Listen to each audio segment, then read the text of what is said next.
Carl Foubert sought information for a living. That is to say that ever since he returned from Korea, after having served with the armed forces, he had been working as a private investigator in Montreal. William Hamilton, a rich industrialist, had gotten in touch with him regarding a simple vandalism issue.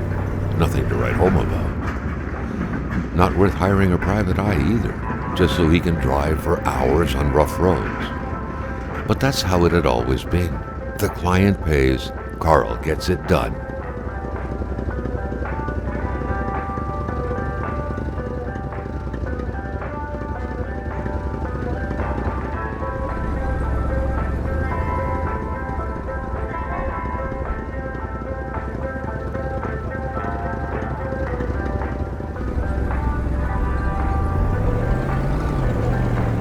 They had set up to meet at the general store, his client's business. Well, actually, the entire village had William Hamilton's name written all over it.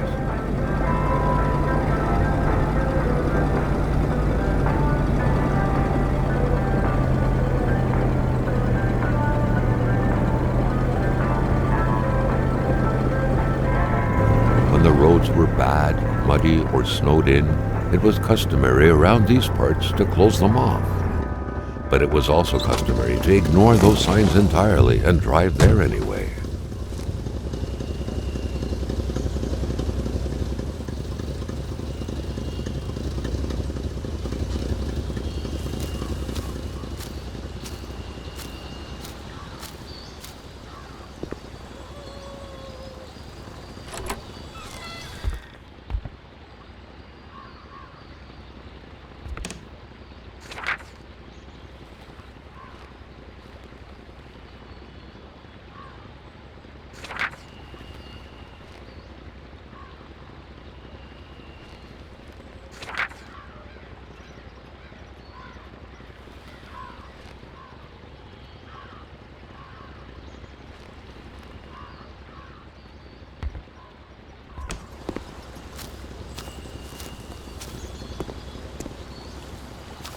Hamilton never mentioned a road-blocking barrier. Why was it needed here in the back of Beyond? That would, however, be a mystery for another day. Carl had waited long enough for someone to come and raise it.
The Polaroid, Carl's long-standing and faithful ally, had seen its share of husbands caught red-handed cheating.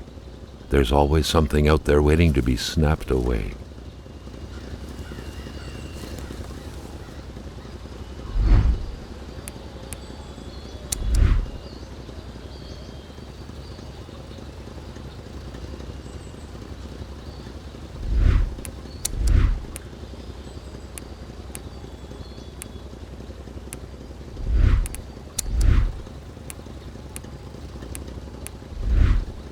Carl, ever diligent in his work, always carried his log on him, in which he scribbled down thoughts and leads alike during the course of his investigations.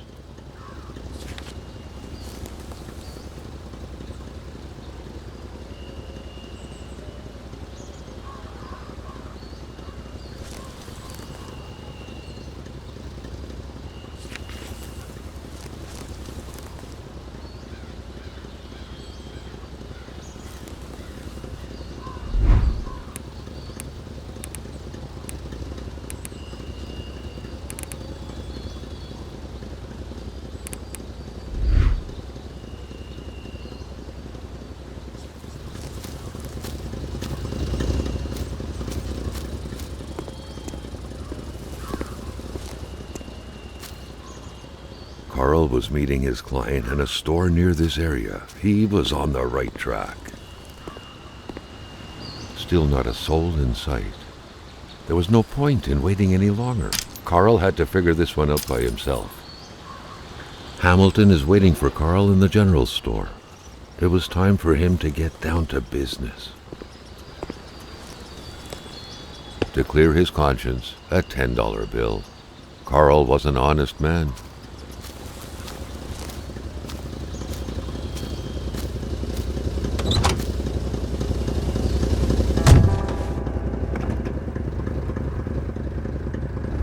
Hamilton enjoyed a lavish country house built in the very heart of the northern forests, not too far from here.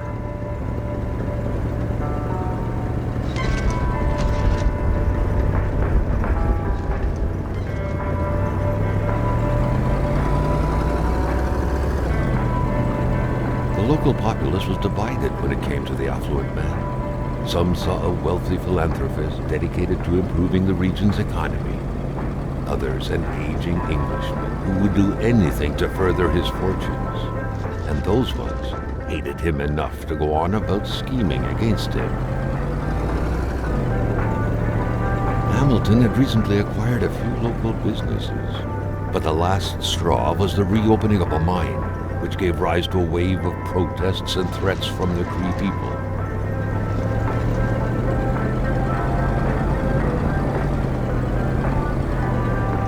Given these circumstances, Carl reckoned that a good number of people must be feeling compelled to oppose Hamilton in one way or another. So far, only the industrialist's house had been a target, but soon enough, Carl thought, the target would become the man himself.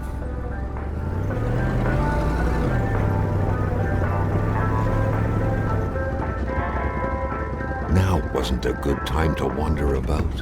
Hamilton was still out there.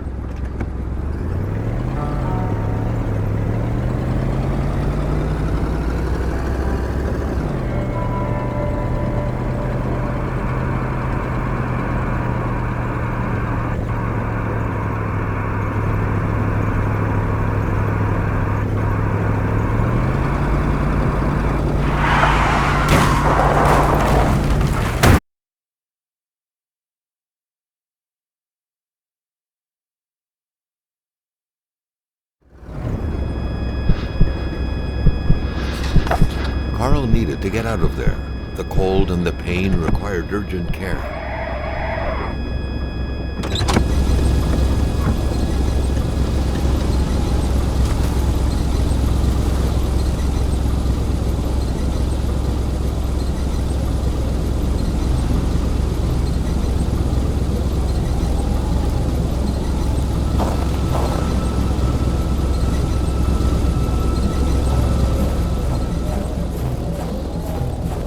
The driver had taken off. It was still best to check it out and leave nothing to chance. Carl needed help. It was a small, locked box engraved with the letters W.H. Carl thought about taking it. Nothing was to be left to chance.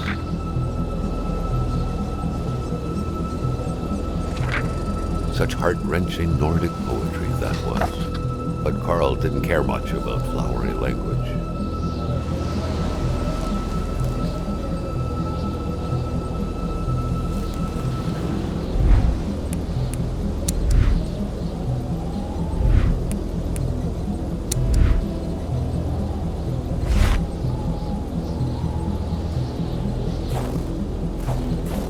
This deep in the country, his last hope was to find an abandoned garage or a farm by the roadside.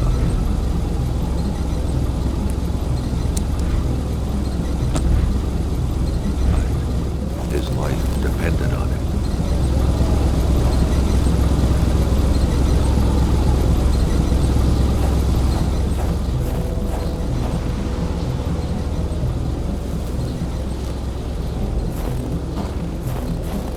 It was so cold. Already Carl did not feel his toes anymore.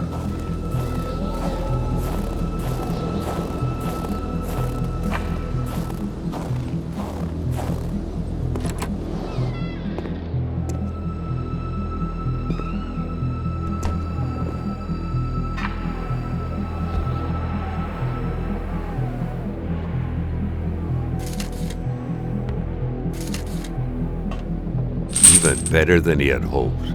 Carl Faubert had succeeded once more, and was now on his way to new adventures.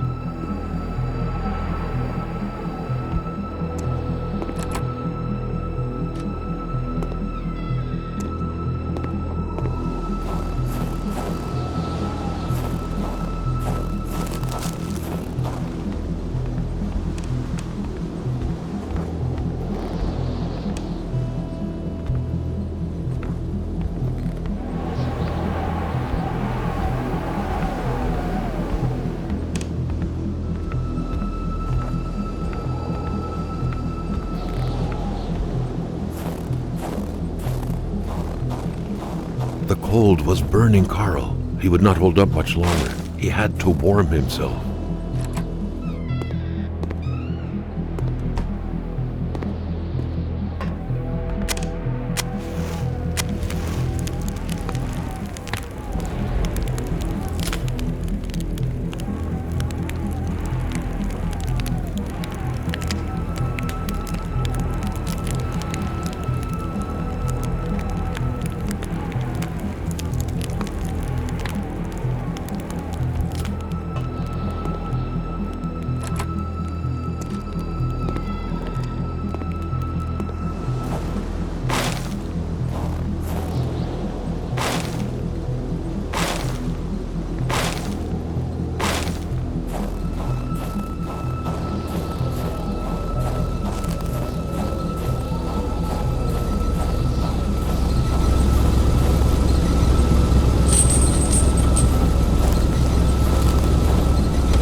Spread out on a few acres of untouched forest, bellowing caribou, everlasting snow, and undefiled lakes.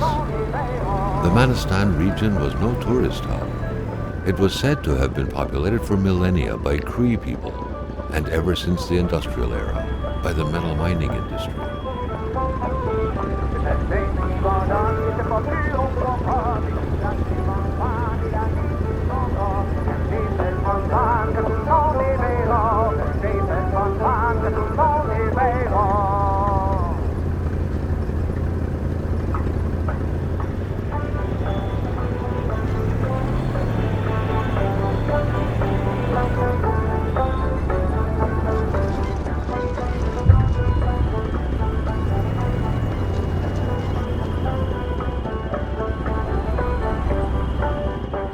Carl's military training had made him a very punctual man.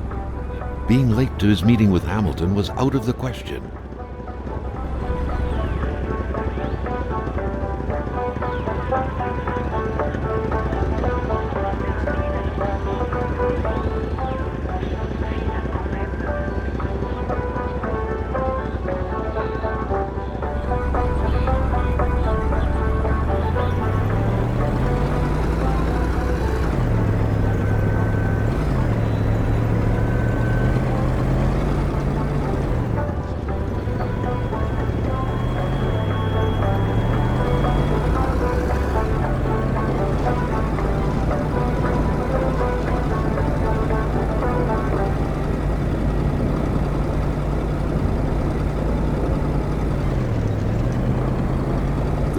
running on fumes. Good thing that the general store was close by.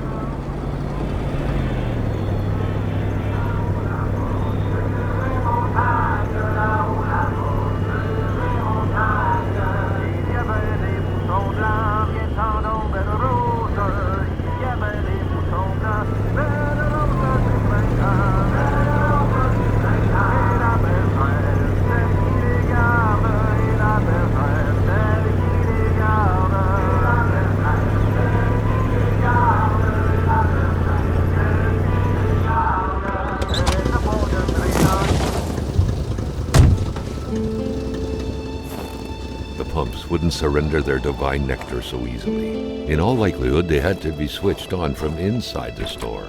A milkman had to drive by every week to fill the bottles. The fresh milk indicated a recent visit.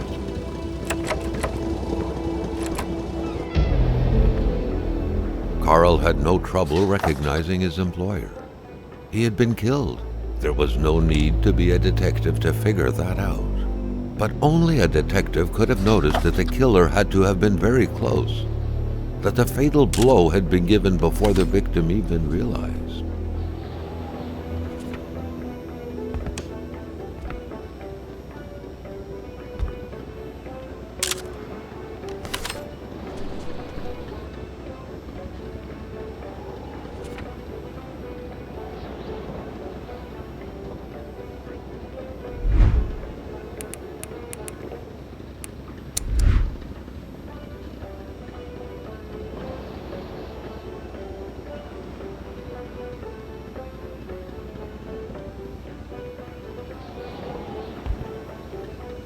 Carl felt a chill down his spine and had a terrifying realization. If Hamilton was dead, then who was going to pay him?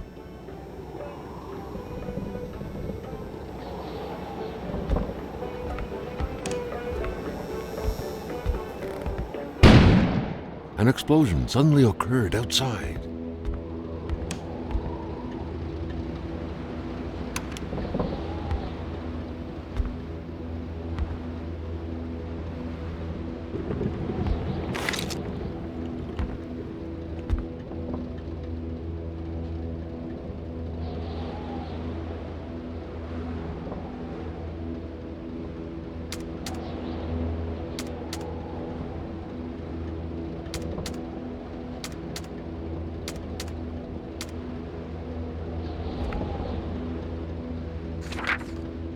Carl knew that Gilles Lachance was in charge of the general store.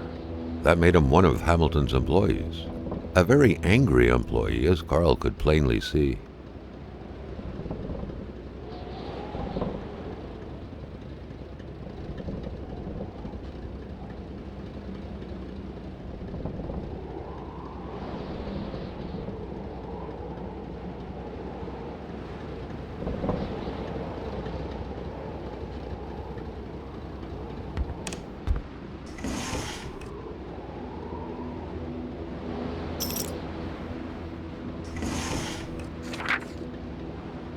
According to that log, it seemed like the whole village owed some money to the general store.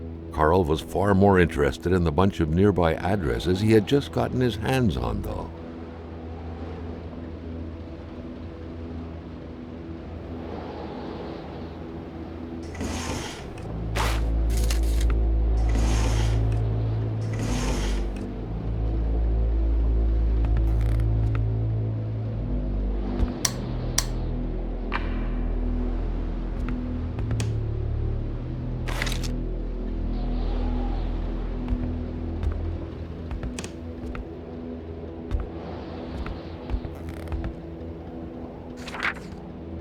What could be inside that envelope? Carl was taken aback. He knew this address.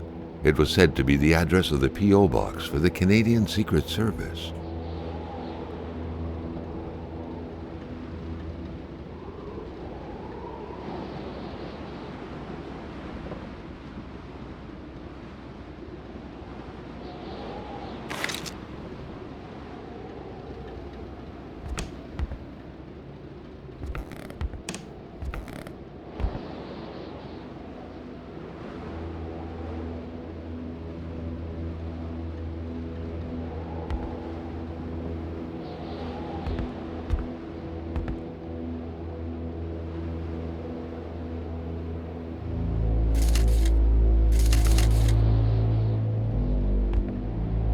Amateur hunters showing some pride at having killed a nice pelted beast.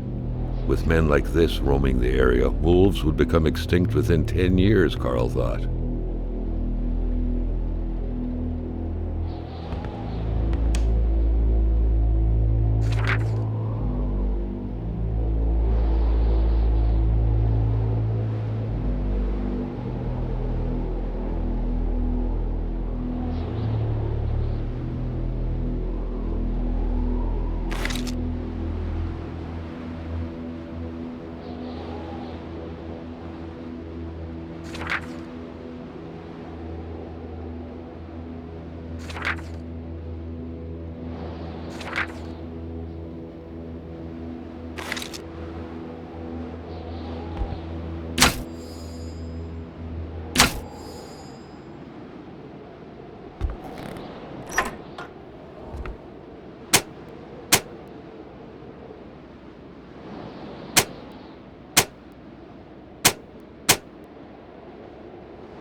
The note explained that the garage and the store couldn't be supplied with electricity at the same time.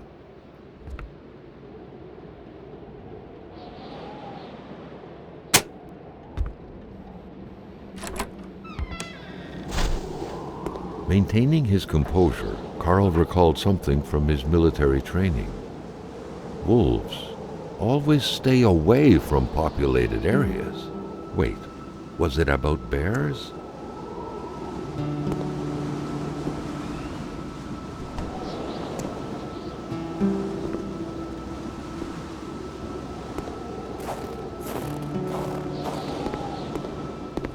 Carl was used to strange phenomena, but a chunk of ice like this, as if an iceberg came out of the ground, that was a first.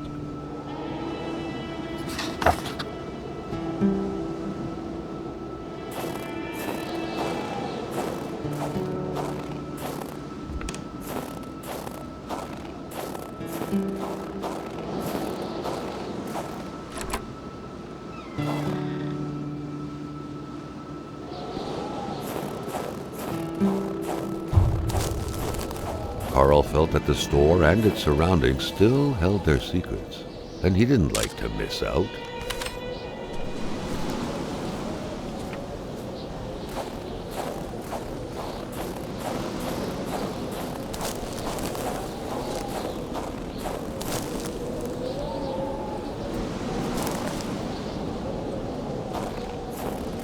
Carl wondered what the hell could that thing be. It looked like a man fossilized in ice. All of a sudden, Carl felt like he was pulled inside a world of dreams, a cold, unknown dimension. Somehow, self-control was slipping from his grasp.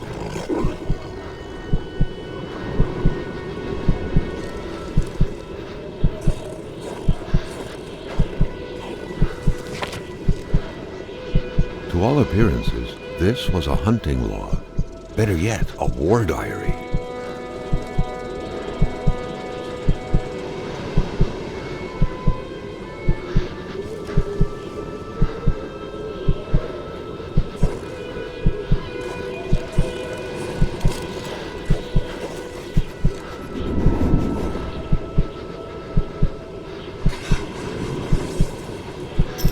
What could these engraved numbers mean?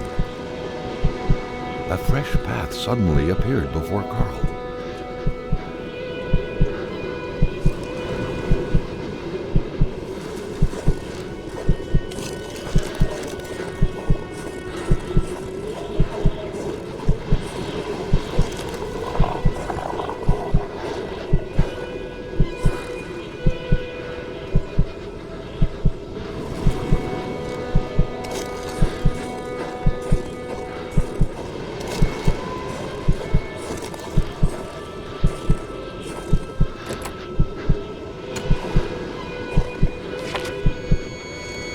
Carl had that feeling you get when you immerse your frozen hands in hot water. What happened? Now at least he knew who the unfortunate man petrified in ice was. GILLES, the general store's manager himself.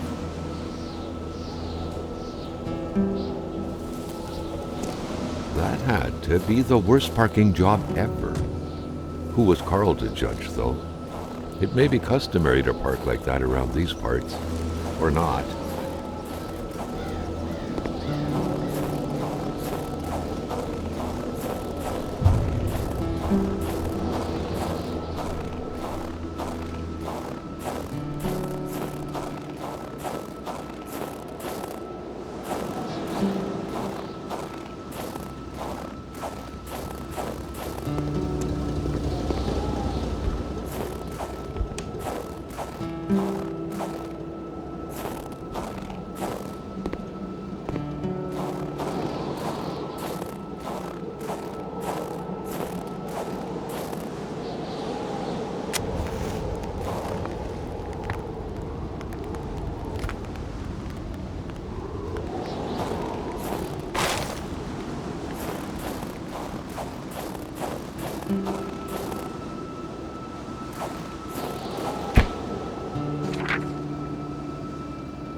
Hate was in the air.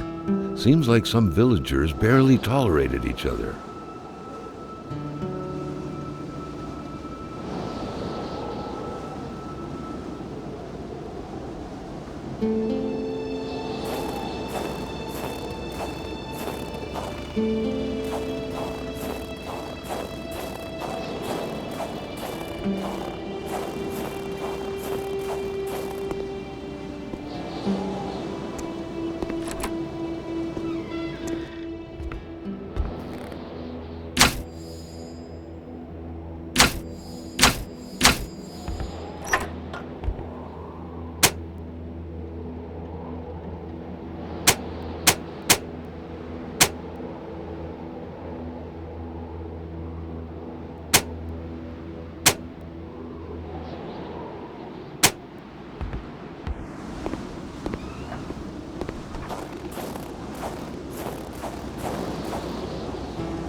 The crowbar was stuck under the lift.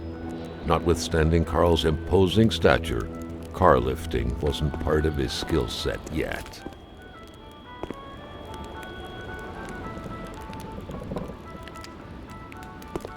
Staring intently at the controls won't be enough to make that lift budge. The poor thing was out of power.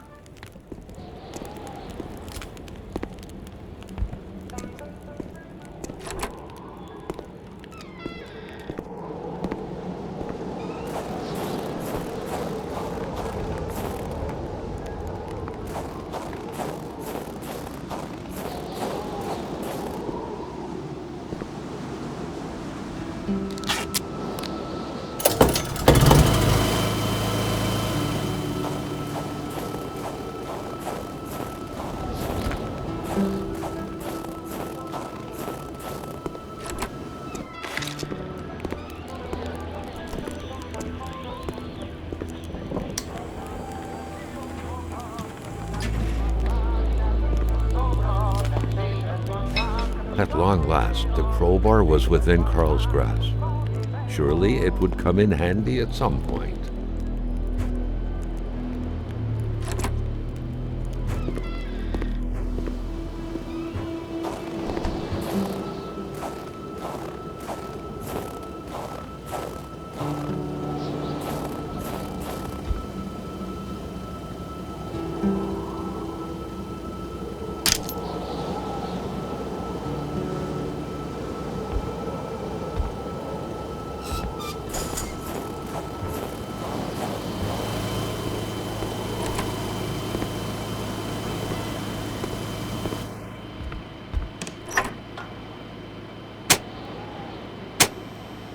The note explained that the garage and the store couldn't be supplied with electricity at the same time.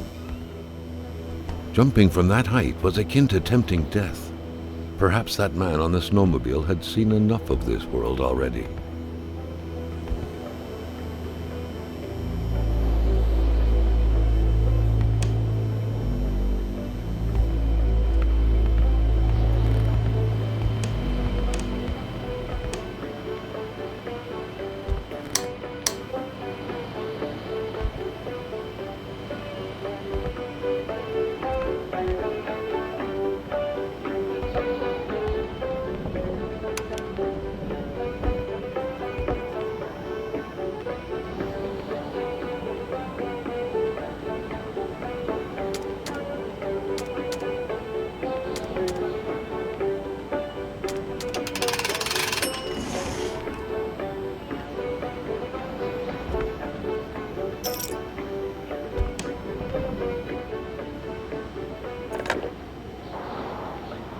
The snowstorm pummeled everything in its path.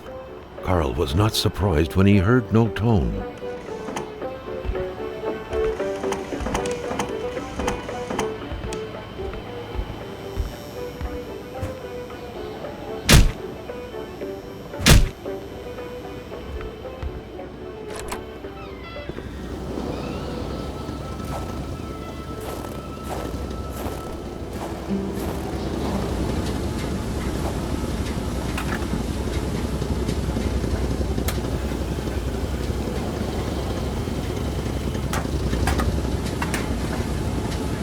Carl knew straight away where to find the infuriated GILLES. Any good investigation would have to start there. The murder weapon. What was that doing there, Carl wondered. Hamilton must have been determined to keep some information secret to post this key. Shame he got unlucky. Everything made sense now. Poor Hamilton's denunciation was interrupted, and he figured it would be best to lock everything up and send the key to his correspondent, who would receive the box later on. Clever, but not enough. That's what happens to ordinary people playing spy.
Carl wondered how long he would have to endure this skin-stinging cold.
Carl was beginning to know the store and its surroundings like the back of his hand. The Seeker had sought.